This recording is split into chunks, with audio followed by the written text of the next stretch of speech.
ख्वाबों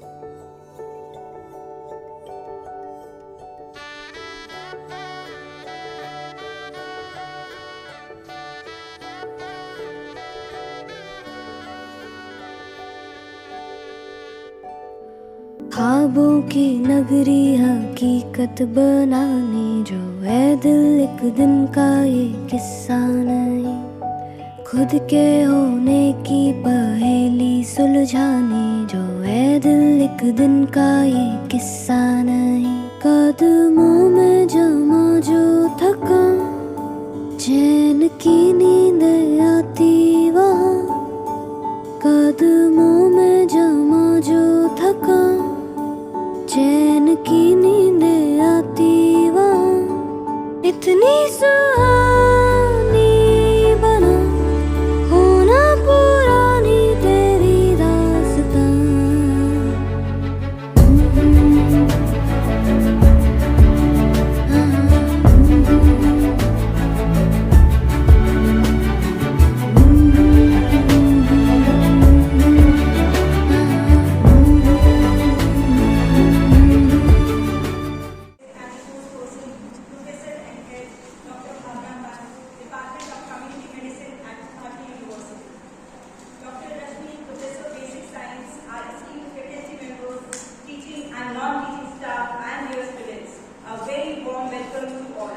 Gathered here to celebrate International Girl Child Day. As a cherished tradition, we would like to extend a warm welcome to our esteemed guests with a symbolic gesture as a token of appreciation and respect. May I request the AG to welcome our Chief Guest Registrar, SPPUAG, with a bit of flower points.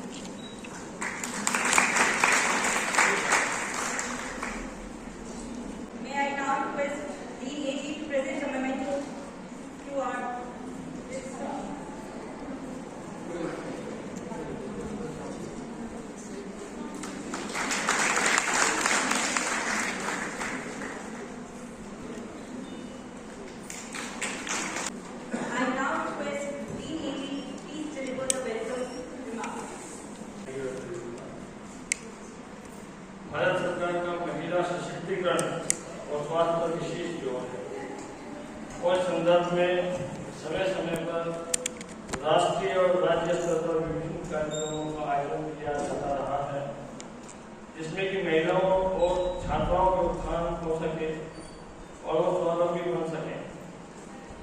विश्वविद्यालय में महिला सशक्तिकरण और स्वास्थ्य के प्रति सक्रिय है और आज विश्वविद्यालय में महिला अध्ययन केंद्र के अंतर्गत महिलाओं और छात्राओं के स्वास्थ्य के प्रति जागरूकता का एक आयोजन कार्यक्रम किया जा रहा है। इस अवसर पर मैं कुलसचिव महोदय राजीव सिंह जी का स्वागत और अभिनंदन करता हूँ और साथ ही मैं समस्त महिला शिक्षक और डॉक्टर भावना शर्मा और सभी महिलाओं का और सभी छात्राओं का इस कार्यक्रम में स्वागत और अभिनंदन करता हूँ। माननीय कुलपति जी का जो ध्येय है उस विश्वविद्यालय को अंतर्राष्ट्रीय ख्याति अर्जित कराना है और इस दिशा में माननीय कुलपति जी लगातार कार्य कर रहे हैं। जो आज का कार्यक्रम है ये सभी माननीय कुलपति जी की प्रेरणा से ये कार्यक्रम किए जा रहे हैं और उनका मानना है कि विश्वविद्यालय उनके नेतृत्व में लगातार प्रगति कर रहा है। वर्तमान परिप्रेक्ष्य में महिला अध्ययन केंद्र का बहुत बड़ा महत्व है। हेल्थ और हाइजीन और स्वास्थ्य के बारे में जागरूक कराया जाएगा। आज इस कार्यक्रम में मैं डॉक्टर भावना शर्मा, हेड सामुदायिक चिकित्सा विभाग, स्वामी विवेकानंद भारतीय विश्वविद्यालय मेरठ से जो आई हैं और महिलाएं और छात्राएं स्वस्थ हैं तो घर और समाज भी स्वस्थ रहेगा। इस महिला अध्ययन केंद्र में हर महाप्रबंधन कार्यक्रम महिलाओं के लिए आयोजित किया जाता है, जैसे अंतर्राष्ट्रीय साक्षरता दिवस, अंतर्राष्ट्रीय बालिका दिवस, राष्ट्रीय प्रदूषण निवारण दिवस, राष्ट्रीय महिला दिवस, जो कि महिलाओं और छात्राओं के स्वास्थ्य और उत्थान के लिए जागरूक करने के लिए महत्वपूर्ण है। और मुझे आशा है कि हमारी महिलाएं इस और महिलाएं और छात्राएं इस अवसर का लाभ लेंगी। अतः मैं पुनः आप सभी का स्वागत और अभिनंदन करता हूँ। धन्यवाद। Thank you, sir. May I now request Dr. Rashmi, Professor of Basic Science and Chairperson, to welcome our today's guest. Our today's chief guest, the function, Dr. Ramji Singh, Registrar of the University. Our special guest or our resource person, Madam Dr. Amla Mal. She is heading the Department of Community Medicine at Bharati Medical College, India. And lead agriculture, Dr. Vivek Rama. My dear faculty members, non-teaching staff, and dear students. So today I welcome you all to this function, and I am here just to tell you about the brief of this function. What are the objectives of doing this? Basically, today we are celebrating International Girl Child Day and a workshop on health and hygiene for the girls or females, we can say. So what is the purpose? When it was started, International Girl Child Day was started, it was planned, in fact, I can say, on December 19, 2011, when United Nations declared that October 11 will be celebrated as International Day of Girl Child. So, but due to some unavoidable circumstances, we could not celebrate it during the last month. So today, we could be able to plan for you all, and for this function, first we planned the rangoli competition, and for all the colleges we invited teams of 2 girls. So we have received 7. We are having 7 colleges in our premises in our university. So we got 2 girls from each one, and from sugarcane science we got only 1 girl. What is the reason behind that? Because this year it has started and there is only 1 education of a girl. So we have conducted this program, and judges have prepared their report also for that purpose. And when we will conclude the session, a prize distribution will be there for the winners. And after that, we will conduct a lecture, and Madam is with us. She will deliver a lecture on health and hygiene. She will educate you, and you can have queries with her. You can interact with her about your problems. Basically, माननीय कुलपति जी का बहुत ज़्यादा जोर था कि आप बच्चों के लिए कुछ ऐसा प्रोग्राम रखा जाए जिसमें पीरियड डॉक्टर को बुलाएं और आप लोग उनसे अपनी समस्याओं को इंटरेक्शन कर सकें, अपनी समस्या उनके साथ साझा कर सकें, जिससे उनके कुछ सुझाव आपके शायद कुछ काम आ सके। क्योंकि उनका ये मानना था कि बच्चे अपने घर से 12th पास करके घर आती हैं, एडोलेसेंट एज होती है, उस टाइम पे बहुत सारे चेंजेस हो रहे होते हैं, है ना। हमारे साइकोलॉजिकल चेंजेस भी होते हैं, बॉडी में भी हार्मोनल चेंजेस हो रहे होते हैं। तो समटाइम्स इट हैपेंस कि हम अपनी मदर से दूर हैं, तो सबसे ज़्यादा गर्ल जो है वो मदर के क्लोज होती है। तो हम अपनी मदर से दूर हैं, तो you should not feel like that you are far apart from your house. कुछ भी समस्या है related to your health, you can come to Mahila health care. सारी फीमेल फैकल्टीज यहाँ पर हैं, किसी से भी आप बात कर सकते हैं। और आज का प्रोग्राम उसी परिप्रेक्ष्य में किया गया है, जिससे आप लोग जो है अपने मैडम के साथ अपनी प्रॉब्लम्स को शेयर कर पाएँ। और अगर फर्दर असिस्टेंट की जरूरत है तो आप लोग किसी डॉक्टर के पास जा सकते हैं, प्रॉपर मेडिकल प्रैक्टिशनर के पास भी जा सकते हैं। उसी पर्पज से प्रोग्राम किया गया है। बल्कि आप ही लोगों के लिए प्रोग्राम बच्चों, तो आप लोग कृपया इस प्रोग्राम में उड़ान कर रहे हैं। हम ये प्रोग्राम 4:30 तक मैक्सिमम फिनिश कर देंगे, ठीक है। तो आपकी जो भी अटेंडेंस का इशू है वो भी हम कवर अप करा देंगे फॉर टुडेज। तो इसलिए आप सभी लोगों का इस प्रोग्राम में बहुत बहुत स्वागत है और अभिनंदन करती हूँ। धन्यवाद। Thank you, ma'am. May I now request our registrar sir to kindly share esteemed remarks and his valuable perspective. धन्यवाद। यहाँ पर उपस्थित अधिष्ठाता कृषि प्रोफेसर रश्मि, डॉक्टर भावना शर्मा, विश्वविद्यालय के दूसरे कॉलेज और विभागों से आई हुई महिला शिक्षक छात्राओं,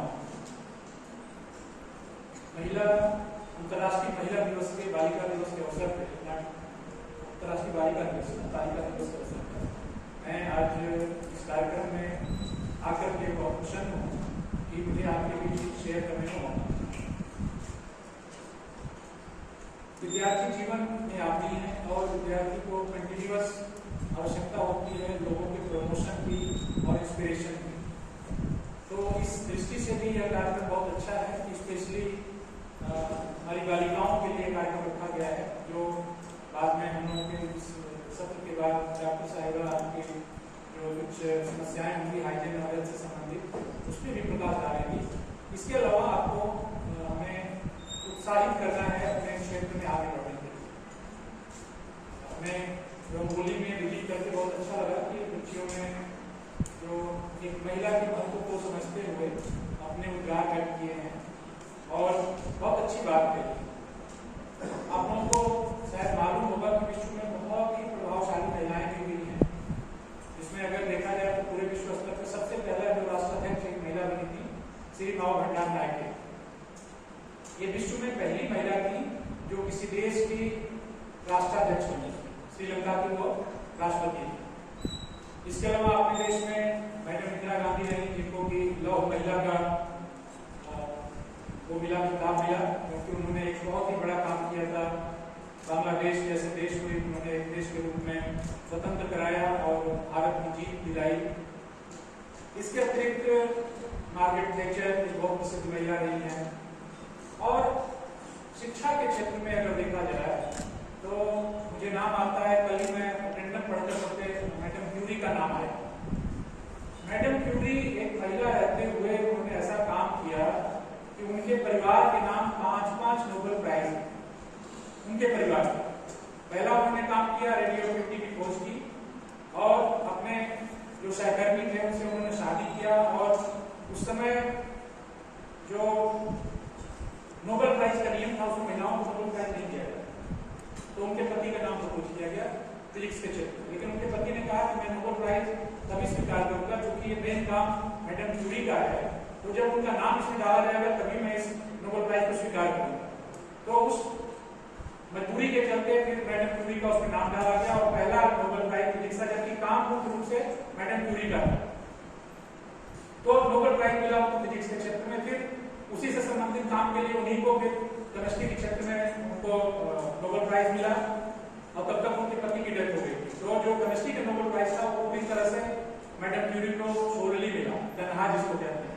इसके बाद उनकी 2 बच्चियां थी, उन दोनों बच्चियों ने भी इतना प्रतिभाशाली कार्य किया कि एक उनकी जो बड़ी बच्ची थी उसको शायद विज्ञान में, जीव विज्ञान के क्षेत्र में नोबेल प्राइज मिला, तो ये 3 नोबेल प्राइज हुए।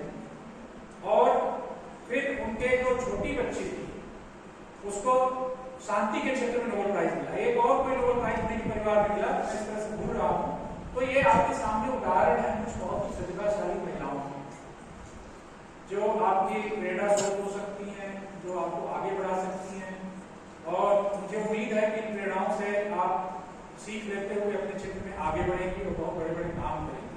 कृषि के क्षेत्र में भी बहुत महिलाओं ने बहुत अच्छा योगदान दिया है, बायोलॉजी के क्षेत्र में, मेडिकल के क्षेत्र में। जो रेड क्रॉस सोसाइटी की जो वो थी कार्ड आपका मैं नाम भूल रहा हूँ, वो भी एक बहुत ही प्रतिभाशाली महिला रही है। तो बहुत सारे उदाहरण हैं और आज के इस दिवस में मैं आपको शुभकामना देता हूँ और मुझे आपकी इस संख्या को देखकर प्रसन्नता हो रही है। हमें लग रहा है कि मोर देन 90% बालिकाएं इस कार्यक्रम में सहभाग कर रही हैं और मुझे पूरी उम्मीद है कि आज का ये सत्र आपके लिए बहुत ही वो होगा, फलदायी होगा, fruitful होगा। आप लोग यहाँ से कुछ सीख लेके जाएंगी। इसके साथ साथ मैं आपसे ये भी एक आज आह्वान करूंगा, वो भी करूंगा कि आप लोग विश्वविद्यालय में अनुशासन को बिल्कुल पूरी तरह से उसको भी फॉलो करें। यहाँ अपनी बच्चियों से शिकायत बहुत ही कम आती है और मुझे हमें लगता है कि आप लोग थोड़ा सा जो सुविधाओं की भी कुछ कभी कमी आती है उस पर भी हम लोग ध्यान दे रहे हैं, उन सुविधाओं को भी बढ़ाया जाए। आपकी जो भी शिकायतें आती हैं उसको हम लोग रिजॉल्व करने की कोशिश करते हैं। और इसके साथ मैं ये भी कहूँगा कि आप लोग बिल्कुल अनुशासन में रहते हुए और अच्छे से अच्छा अपना कार्य करें। खाली मेडल लेना नहीं, मेडल के साथ साथ आजकल स्किल का जमाना है, तो आप अपने को हाईली स्किल्ड रखें कि मेडल तो बहुत सारे और कारणों से भी मिल जाते हैं, लेकिन नंबर लाने से ज्यादा जरूरी होता है आपका स्किल्ड होना। स्किल्ड होकर आप ज्यादा अच्छे काम कर सकते हैं, स्किल इंडिया में आप योगदान दे सकती हैं। दूसरा मुख्य कारण है कि आप एक कहा जाता है ना आधी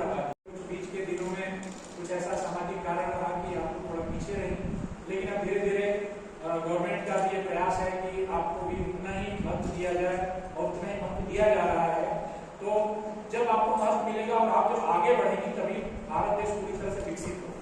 क्योंकि खाली अगर हम आधी आबादी की बात करेंगे तो आधी आबादी से कोई देश विकसित नहीं हो सकता। जब 100% आबादी पे हम पूरी तरह फोकस करेंगे, 100% आबादी एक साथ कंधे से कंधा मिला के आगे बढ़ेगी शिक्षा के क्षेत्र में, रोजगार के क्षेत्र में, तभी देश विकास के गति को और आगे प्राप्त कर सकेगा और फिर वो विश्व गुरु बनने की दिशा में जो अग्रसर है तो पूरी तरह से रियल में विश्व गुरु बनेंगे और भारत में फिर पहले नंबर, विश्व में पहले नंबर पे आएंगे।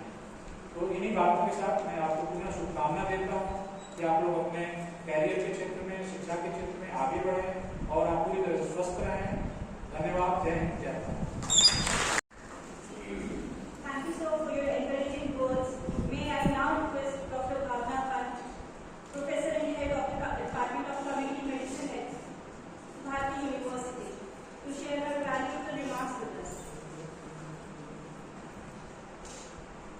Thank you doctor Rajni, doctor Ramji sir और डॉक्टर विवेक, जिन्होंने कि मुझे यहाँ पे इन्वाइट किया और हम लोग थोड़ा सा इसमें आज अपने इशू के बारे में जो हेल्थ पीरियड का इशू है, जैसे सर ने कहा कि हम लोग आधी % है अपनी पॉपुलेशन की, ठीक है, तो आधी % से जैसे मैंने कहा कुछ नहीं होता जब तक हम लोग अपने रोल मॉडल बहुत अच्छे नहीं बनाएंगे लाइफ में, तब तक हम कुछ भी अचीव नहीं कर पाएंगे, है ना। सर ने इतने सारे नाम लिए, मैडम क्यूरी का नाम लिया, अभी एक और किसी को नोबेल लॉरेट मिलने वाला है जो कि मेरे ख्याल से 20 साल से फीमेल है, जो कि अभी जेल में ही बंद है ना। तो लोग, अगर आपका एम इतना दृढ़ होगा तभी आप उसके लिए कुछ काम कर पाएंगे। उसके लिए आपके रोल मॉडल, आपका आचरण, आपका discipline, your mental health, sexual discipline, ये सारी चीजें बहुत कॉन्ट्रीब्यूट करती है, ठीक है। तो आज हम इसके विषय में, ये एक 1 वे टॉक नहीं है, it is a 2 way talk. आप 2 वे कम्युनिकेशन होगा, कुछ सवाल मैं पूछूंगी आपसे, कुछ आप मुझसे पूछेंगे in between my lecture. Thank you. For your presence here today. Now, I would like to request Dr. Vinita, Secretary of Mahila Adventity, to deliver the vote of thanks.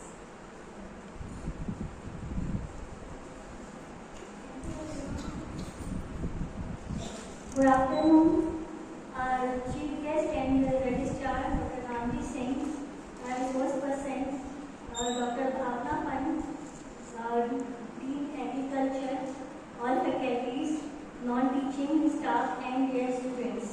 On behalf of Mahila Adventity, I take this opportunity to propose vote of thanks to those who have died